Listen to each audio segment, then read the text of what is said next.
My fiance whispered, I still love my ex. 2 weeks before our 180 guest wedding, I said, then go be with him. Quietly canceled everything, sold the house, and requested a transfer out of state. She thought it was a bluff until the moving trucks showed up. Look, I need to get this off my chest because I'm still processing what happened. And honestly, I feel like I'm living in some alternate reality where I actually had the guts to do what most guys only fantasize about when they're lying awake at 3 in the morning imagining worst-case scenarios. I'm 33, regional sales manager for an industrial equipment company based in Dallas.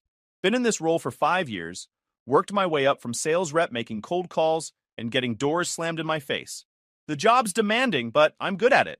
Travel maybe once a month, usually just overnight trips. Make decent money.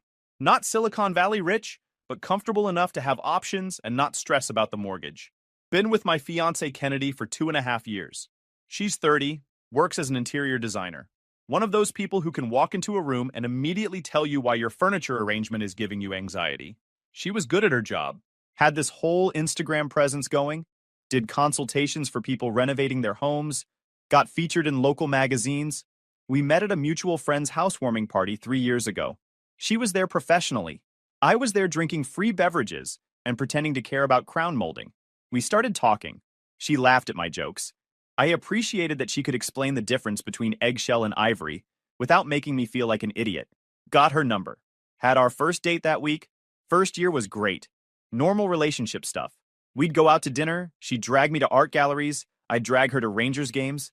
She seemed happy. I was happy. Her friends liked me. My friends liked her. Year 2, we moved in together. Bought a house in Richardson, nice suburb, good schools for the future kids we talked about, 3-bedroom, 2-bath, decent backyard for the dog I'd always wanted. She went crazy designing the kitchen. 8 months of picking out subway tile and arguing with contractors. I didn't care much about any of it, just wanted her to have what made her happy. We got engaged 18 months ago. I proposed at the Fort Worth Botanic Gardens on a Sunday afternoon in October. Nothing crazy elaborate, just us and a photographer I hired.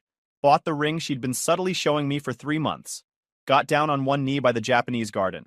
She cried. I cried a little. It felt right. Wedding planning started immediately.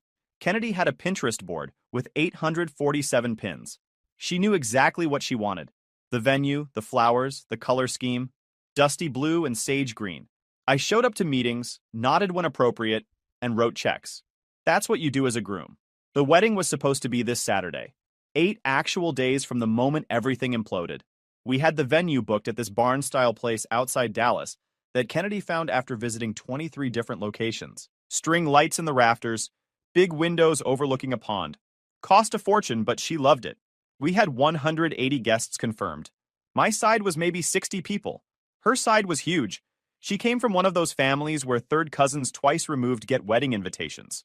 The catering was finalized. We'd done the tasting menu 3 times because Kennedy kept changing her mind. Finally settled on herb-crusted chicken and grilled salmon with some vegetarian option. Our photographer had already done our engagement shoot. We went to White Rock Lake at sunset. Got some decent shots. Kennedy posted them everywhere. The band was locked in. Our flights to Cabo for the honeymoon were paid for. All-inclusive resort. 5 nights. Kennedy had researched it for 3 months. We'd done all the things you're supposed to do.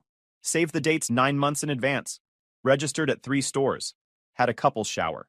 Had a tasting menu event with both families that somehow didn't end in a fight. My groomsmen were set.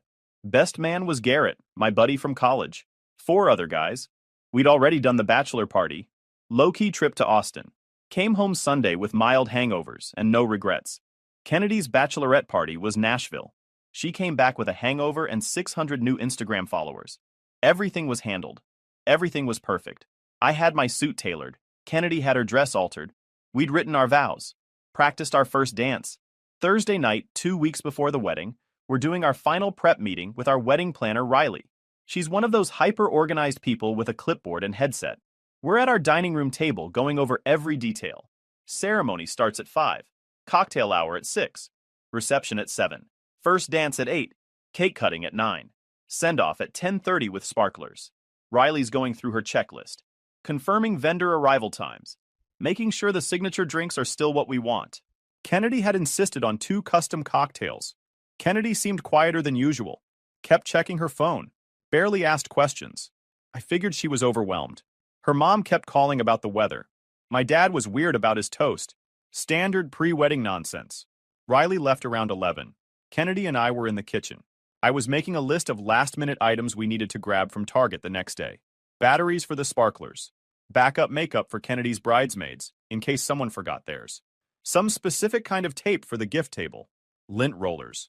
A steamer for the tablecloths. I was writing it all down on this magnetic notepad we keep on the fridge. Then Kennedy just starts crying. Not like cute sniffling tears. Full-on ugly sobbing. The kind where you can't catch your breath and your face goes all blotchy and your shoulders shake. I immediately put down my pen, went over to her, put my hand on her back, asked what's wrong. My first thought was her mom. Her mother has this special gift for picking exactly the wrong moment to criticize something Kennedy's excited about. Last week it was the bridesmaid dresses being the wrong shade. Before that, it was the flowers not being seasonal enough. Before that, it was the font on the invitations being too modern. Kennedy looks at me with mascara running down her face in these black streaks and says Blake texted me. The name hits me like a brick to the chest. Blake. Her college boyfriend from 6 years ago. Texas Tech. They dated for 3 years, junior year through a year after graduation. She thought he was it, the one. They'd talked about getting married, looked at rings together, discussed where they'd live after graduation, made plans for their future. Then Blake got this job offer in Chicago. Corporate finance, big firm, couldn't pass it up. Kennedy was working at a design firm here in Dallas. They tried long distance for 4 months. She'd fly up once a month. He'd come down when he could. They'd FaceTime every night. But he was traveling constantly for work. She was building her career here. They'd see each other maybe twice a month if they were lucky. It fell apart slowly, then all at once. They'd fight about the distance. He'd cancel visits because of work. She'd get frustrated that he wasn't making time. Eventually, they had the talk. Mutual decision, she'd said when she told me about it on our 4th or 5th date, but I could tell it wrecked her. She'd mentioned it took her over a year before she was ready to date again. That she'd really thought he was going to be her husband. She'd mentioned Blake maybe 5 times total in our entire relationship. Always carefully. Always with this look on her face like it still hurt to think about. I never pushed, never asked questions. Everyone has history. Everyone has that one person who got away. I figured it was ancient history that didn't matter anymore. Apparently, I figured wrong. I'm standing there processing this information, trying to stay calm, thinking, okay, weird timing for an ex to reach out, but people do that sometimes. Maybe he heard through mutual friends about the wedding. Maybe he wanted to wish her well. Some kind of closure thing. I'm trying not to be that insecure guy who freaks out over an ex-boyfriend sending a congratulations text. Then Kennedy continues. Blake's divorced now. His marriage ended 6 months ago. He's moving back to Dallas next month. Took a position at his old firm downtown. He reached out because he wanted to see her when he gets back. My stomach drops, but I'm still holding it together. Still giving her the benefit of the doubt. Still thinking this is just wedding jitters. Just emotions running high because of the big life change coming up. Lots of people get nervous before their wedding. It's normal. It doesn't mean anything. Then she completely destroys my entire world. She looks at me with tears streaming down her face and says, Mason, I can't marry you on Saturday. I'm still in love with him. Just like that. 8 days before our wedding. After 18 months of engagement. After I put a $12,000 ring on her finger that she spent 2 months picking out. Changed her mind 3 times. Finally went back to the first one she'd tried on. After we'd been living together for 2 years in the house, I bought because she loved the neighborhood and the school district for our future kids. The house with her dream kitchen that she spent 8 months designing down to the cabinet hardware. Matte black fixtures, quartz countertops, custom hood over the range. Under cabinet lighting she'd researched for weeks. I let her make every single decision because I wanted her to have the kitchen she'd always dreamed of. I couldn't speak, couldn't move, couldn't process what I was hearing. Just stared at her for what felt like an hour, but was probably 2 minutes. Time does this weird thing when your life is ending. It stretches and compresses simultaneously. She's still crying, words tumbling out between sobs. She's so sorry. She didn't know these feelings were still there. She thought she was over him. She really did. But when Blake reached out 3 days ago, when she heard his voice again, when they started texting, she realized she never actually moved on. She just buried those feelings, built a life on top of them, and now they were erupting through the surface like a volcano that had been dormant for years. When I finally found my voice, I asked the only question that actually mattered anymore. Are you calling off the wedding? She hesitates, looks down at her hands, twists the engagement ring around her finger. Then says the words, "I'll never forget. I don't know. I need time to figure out what I want. Can we postpone? Just a few months. Give me space to sort through my feelings. Time to figure out what she wants. 8 days before we're supposed to stand in front of 180 people and promise to spend our lives together. After 2.5 years of building a relationship, after buying a house together, after planning every detail of a wedding down to the napkin colors, something shifted in me right then. This clarity, this cold, absolute certainty about what I needed to do. I told her she had 24 hours to decide. Either she wanted to marry me on Saturday, and Blake could disappear back to whatever life he'd built without her, or she didn't want to marry me, and I'd handle the rest. No postponing. No figuring things out. No keeping me on the back burner while she explored her feelings for another man. No stringing me along while she decided if I was actually what she wanted, or just the safe backup plan. She got upset, started saying I was giving her an ultimatum, that she needed more than 24 hours for such a huge decision, that I was being unfair and not giving her space to process her emotions, that this was a lot to deal with, and she needed time. I told her that was her answer, went to the guest room, closed the door, lay down on the bed and stared at the ceiling. Here's the thing nobody tells you about moments like this. There's this weird clarity that hits you when everything falls apart. Everything suddenly makes sense. All those little things you brushed off because you didn't want to be that paranoid, insecure guy who questions everything. They all line up into this perfect picture you were too close to see before. The way she'd been checking her phone constantly the last few days. The way she'd been distracted during wedding planning meetings. The way she'd suddenly wanted to postpone our honeymoon by a week last week. Said she needed to finish a client project. The way she'd been quiet and distant. I thought she was just stressed about the wedding. Turns out she was having an emotional crisis about another man and couldn't tell me. I didn't sleep that night.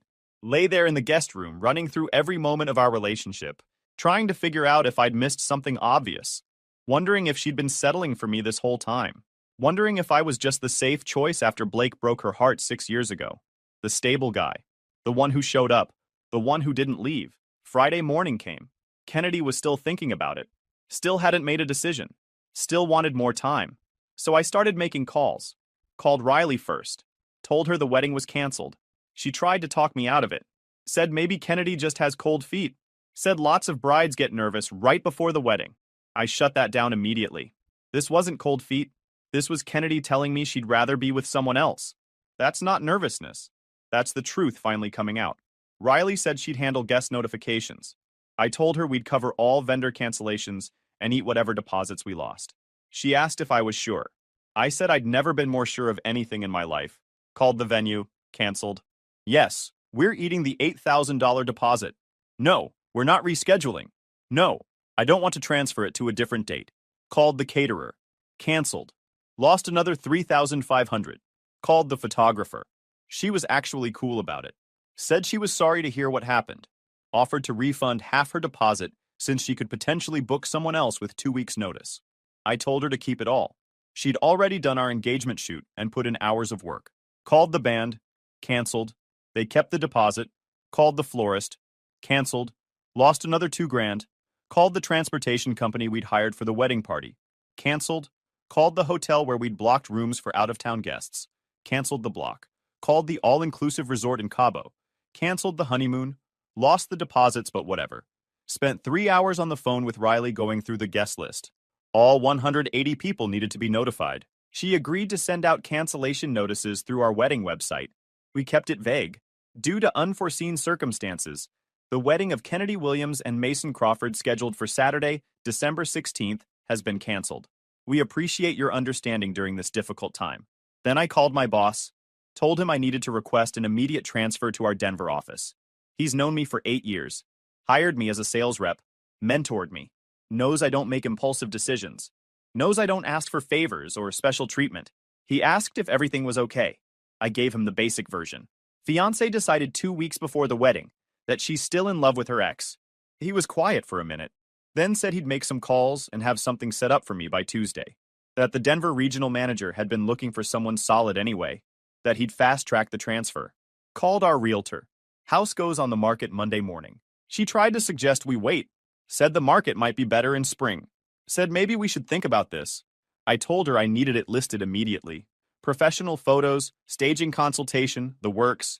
Get it sold fast. Called my parents, explained what happened. My mom started crying immediately. My dad was quiet for a long time, then said he'd drive down this weekend with his trailer to help me pack, that I could stay with them in Houston for a few weeks if I needed, that he was proud of me for not staying in a situation where I wasn't valued. My dad went through something similar when I was 16.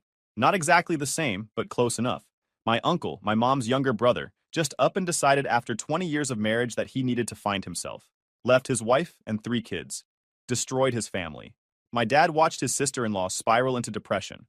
Watched his nieces and nephews struggle. Watched the fallout of someone deciding their feelings mattered more than their commitments. I think that's why he didn't try to talk me out of my decision. He knew exactly what staying looked like. Knew exactly what happens when you try to build a life with someone who can't decide if they actually want you. By noon Friday, I was at Home Depot buying moving boxes and packing tape. Spent $200 on supplies. Came home. Started packing up my stuff. Took down all my diplomas from the home office. Boxed up my books. Started dismantling the garage gym I'd spent 2 years building.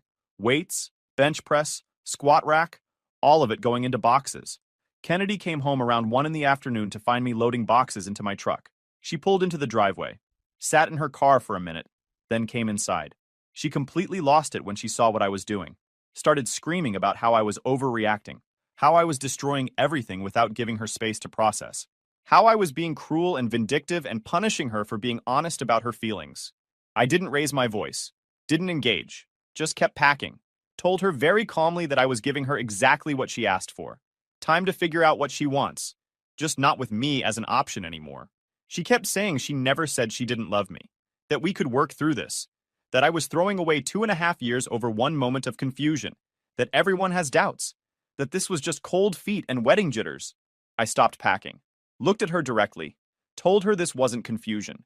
This was clarity. She looked me in the eye 2 weeks before our wedding and told me she's still in love with another man. That's not a moment of panic. That's not cold feet. That's the truth finally coming out. And I'm not interested in being her backup plan while she decides between me and the great lost love of her life. I'm not postponing our wedding so she can explore her feelings for Blake. I'm not spending years wondering if she's actually happy with me or just settling because Blake didn't work out. I'm not starting a marriage with someone who needed her ex to come back to town to realize she might not actually want me. She tried a different approach. Started crying again. Softer this time. More calculated. Said Blake reaching out had just confused her. Said she was scared of the wedding. Scared of commitment. Scared of making the wrong choice. Said she just needed reassurance that we were making the right decision together. I asked her point blank. If Blake showed up right now and said he wanted her back, wanted to give their relationship another shot, what would she do? She couldn't answer. Just stood there with tears running down her face. Looked away. Twisted her engagement ring. That was all the answer I needed.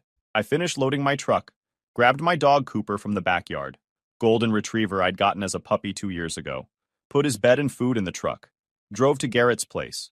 He lives about 20 minutes away, works in our Houston office but was in town for the wedding, was supposed to be my best man. He took one look at me standing on his doorstep with Cooper and said I could stay as long as I needed.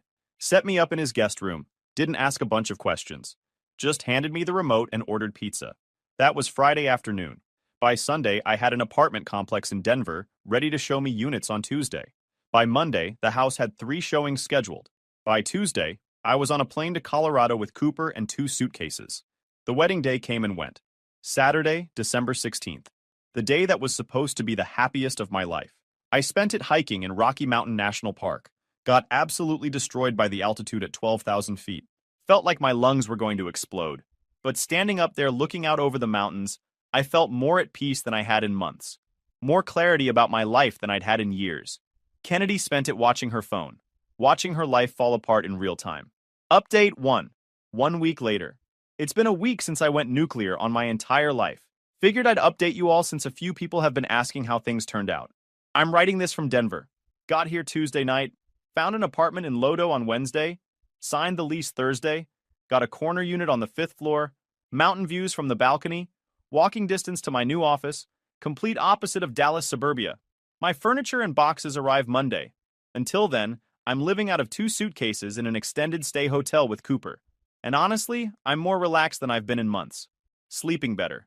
Eating better. Not checking my phone every 5 minutes. The house in Dallas sold fast. 3 showings. 2 offers came in. Accepted one yesterday. Apparently, Kennedy's interior design work made it highly desirable to buyers.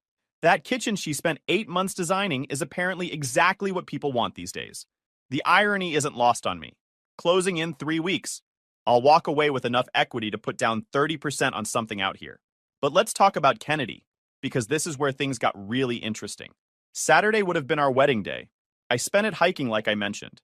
Kennedy spent it watching her entire world collapse. According to Garrett, who's been feeding me intel because mutual friends keep updating him, Blake's grand romantic gesture lasted exactly 72 hours. Blake took Kennedy out Tuesday night, 2 days after our canceled wedding. Tuesday, 2 days after she blew up our entire relationship.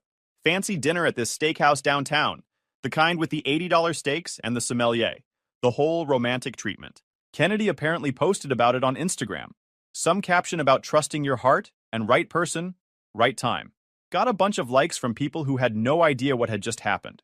Wednesday, they spent the day together. More Instagram posts. Blake took her to the Dallas Arboretum, the place where they used to go when they were in college. Very romantic. Very meant to be. Very this is destiny bringing us back together. Thursday morning, Blake told Kennedy he wasn't actually ready for a serious relationship yet. You read that right. The guy she blew up her entire life for, the guy she called off her wedding for, decided 3 days later that he wasn't ready. Said he'd just gotten divorced 6 months ago. Said he was still processing the end of his marriage. Said he needed space. Said maybe they could revisit things in 6 months after he figured himself out. The guy who texted her 2 weeks before her wedding. Who told her he'd never stopped thinking about her. Who said moving back to Dallas was partly because he wanted another chance with her. That guy suddenly needed space. Kennedy called me Friday night. Hysterical. I didn't answer. She left a voicemail that was 7 minutes and 22 seconds long. I know because I looked at the timestamp before I deleted it without listening. Then she sent 15 text messages, all variations of the same thing. Crying, apologizing, saying she made the biggest mistake of her life. She said Blake just wanted to see if the spark was still there, that he never intended to actually get back together, that she'd thrown away our relationship for nothing, that she'd destroyed the best thing in her life for a fantasy that lasted 3 days. I didn't respond. Saturday morning, our actual wedding day, she called me 14 times, sent me 30-plus text messages. Then she showed up at Garrett's house at 9 in the morning, still in her pajamas, eyes swollen from crying. Garrett answered the door. She asked if I was there. He said no, I'd already left for Colorado. She broke down on his doorstep, begged him to give me a message. He closed the door, texted me what happened. She sent me this long text Saturday afternoon. Said she understands if I hate her. Said she knows she doesn't deserve another chance. But we had something real, something good. And she destroyed it over a fantasy. Over someone who didn't actually want her. She said she'd do anything to fix this. Anything to get me back. I responded with one text. You made your choice. I made mine. Good luck with everything. Then I blocked her number. Blocked her on Instagram. Blocked her on every platform I could think of. Here's what I've learned in 7 days. When someone shows you who they are, believe them the first time. Kennedy showed me that when push came to shove, when she had to choose between security and excitement, she chose excitement. That's not love. That's convenience with a backup plan. That's keeping someone around until something better comes along. My new job is great. The Denver office is smaller. Only 12 people compared to 40 in Dallas. But it's tight-knit. People actually talk to each other. My new boss actually appreciates my work. Told me yesterday she's glad to have someone with my experience. That the team needed someone who could close deals and wasn't afraid of hard work. I joined a hiking group through Meetup. Went on my first group hike Sunday morning. 6 people. We did this trail up to some lake. I wanted to die halfway up because the altitude is brutal. But everyone was encouraging. One guy gave me tips for dealing with the thin air. Another woman told me about good trails for beginners. I'm going again this weekend. I bought a Jeep yesterday.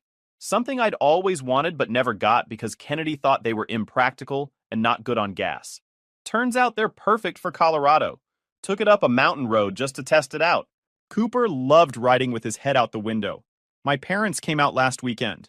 Drove from Houston with my dad's trailer loaded with more of my stuff. Helped me pick out furniture at IKEA.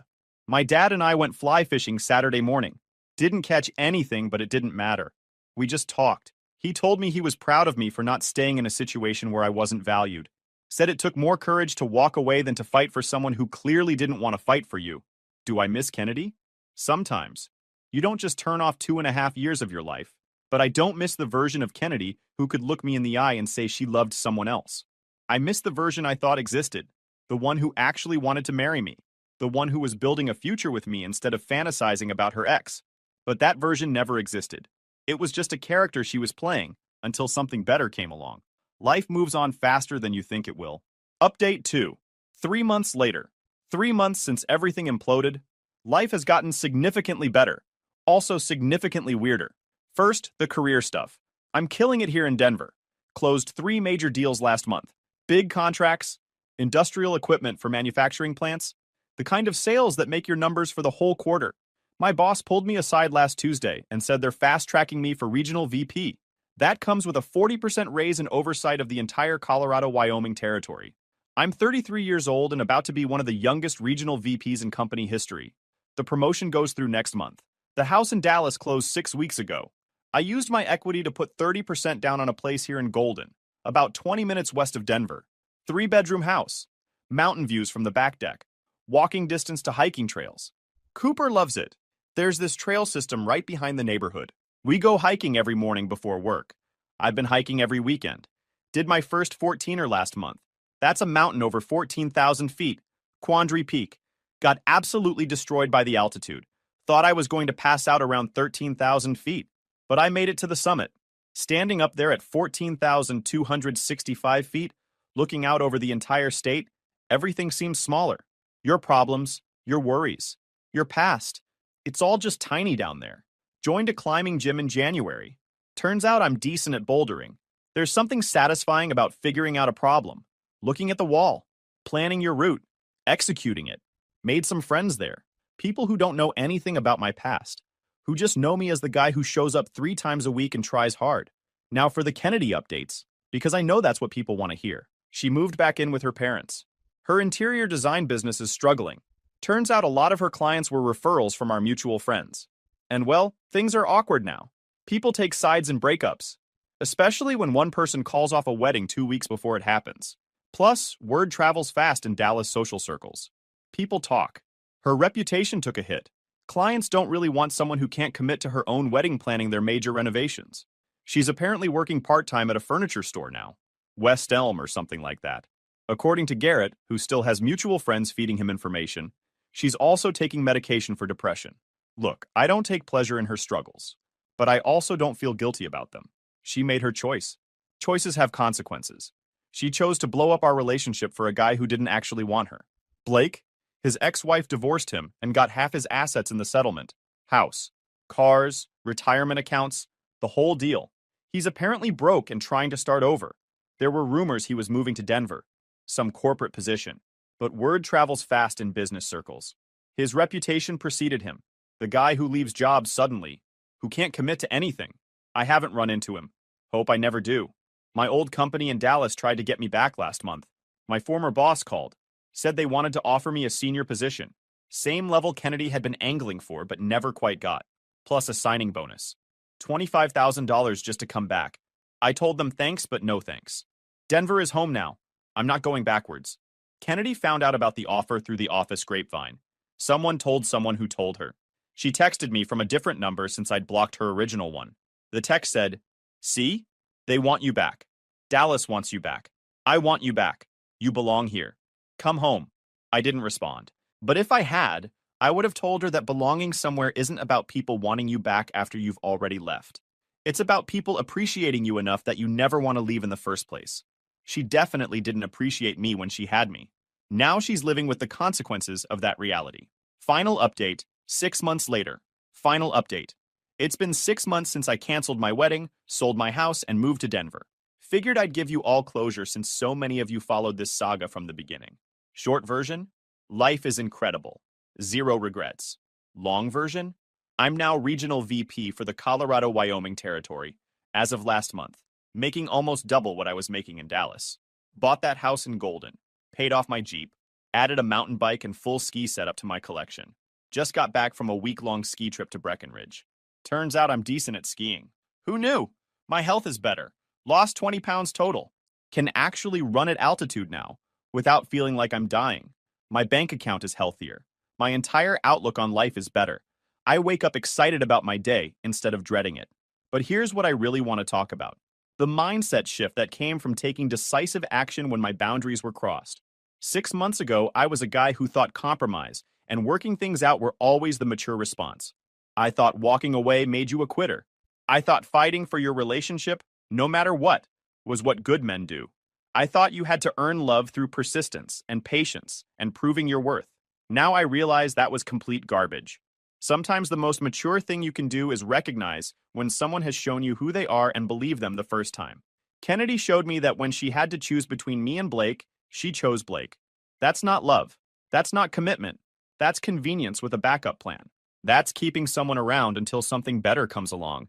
Some final updates on Kennedy, since people always ask. She's still living with her parents in Dallas. Her interior design business basically collapsed. Last I heard through mutual acquaintances, she's working full-time at that furniture store now and still taking medication. She's not in a relationship. Blake moved to Denver like I mentioned, but apparently they never reconnected. He's dating someone else now. Someone in her 20s. The cycle continues. Do I feel bad about how things turned out for her? Not really. She made a choice. A very clear, very deliberate choice to blow up our relationship 2 weeks before our wedding. She gets to live with that. I made my choice too, to respect myself enough to walk away. And I'm living with those consequences very happily.